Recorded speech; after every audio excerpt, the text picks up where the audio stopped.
I have been reporting on a multitude of studies throughout Europe on a 4-day work week. The largest study, the most comprehensive study, is still in activity. It's still going. And it's a 6-month piloted program in England. And as I began to report about the 4-day work week, is it coming to America? Will it last? What does that mean to you?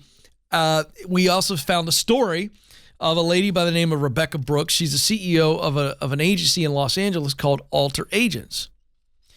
And she tried, they piloted a full 4-day work week. And after the test, and they said, look, this is a test, right? They said, we're going to try it for this amount of time, and then we're going to see what we can learn from it. And they decided that the way they went about it the first time was not the right way. They haven't given up on the idea. They're taking their learnings and they're thinking through some of the possible solutions. And so I thought, you know what, Alex? Let's talk to somebody who actually did it, the pros, the cons, what she learned from it, and beyond. So here's my conversation with Rebecca Brooks. Well, Rebecca, I was reading your bio and in preparation for our conversation, and I thought this was interesting. You got into your field, which is the consumer insights field, over 20 years ago, and I thought immediately, I go, this is not surprising.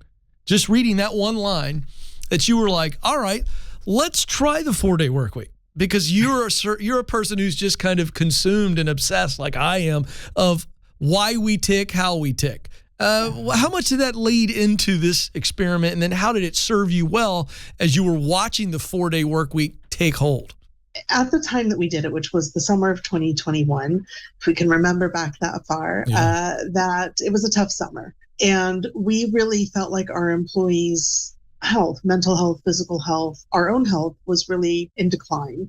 And we were looking for ways to support them. So we had moved remotely. We had a lot of ways that we were trying to make your space more comfortable. We had flex time. You could work when you needed to. We have unlimited vacation.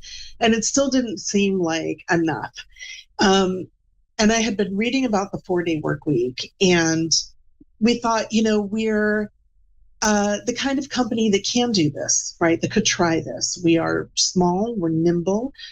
We've got a really good culture. We've got a lot of trust among our employees.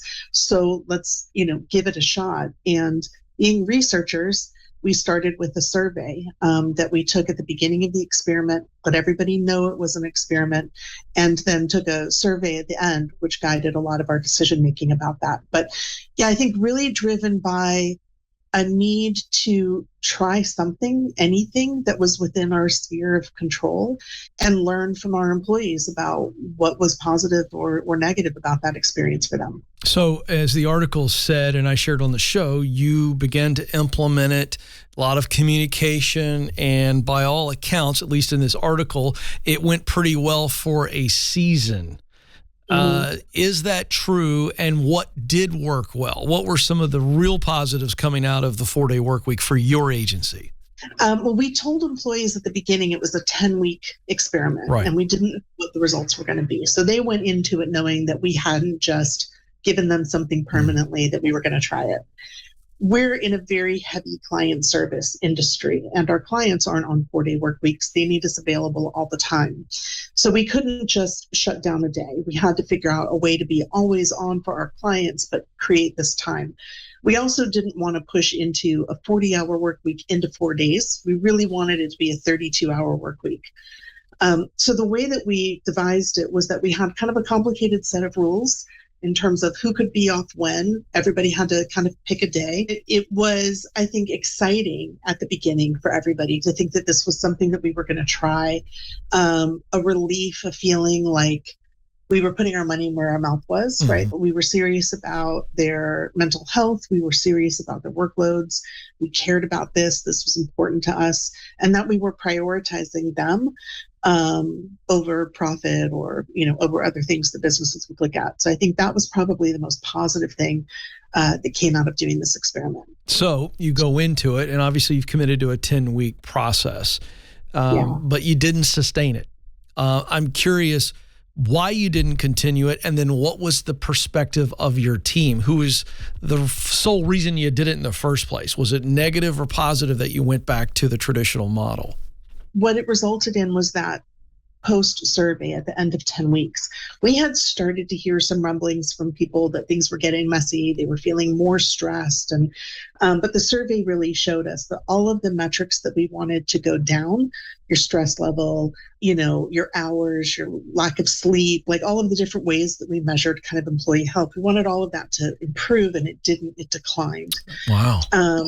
I think what was at the root of it was that because we could not turn off for a day, and we had to have these sort of blended days happening throughout the week, there were a couple of things that happened. One was that people started to get anxious about losing information, right? They weren't there on Wednesday for that meeting, or something happened. They came back and they don't know what went on.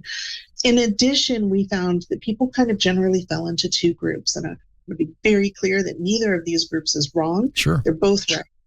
But we had a group of people that were like, look, this is a hard boundary. The company says I have the day off. I'm taking the day off.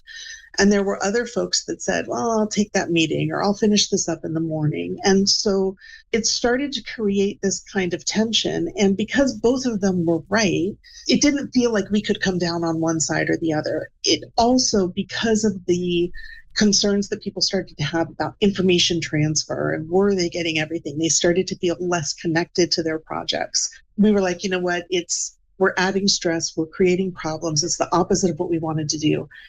So we decided to stop the program, but we immediately replaced it with something that we felt was more sustainable. We decided to give employees 1 day a month.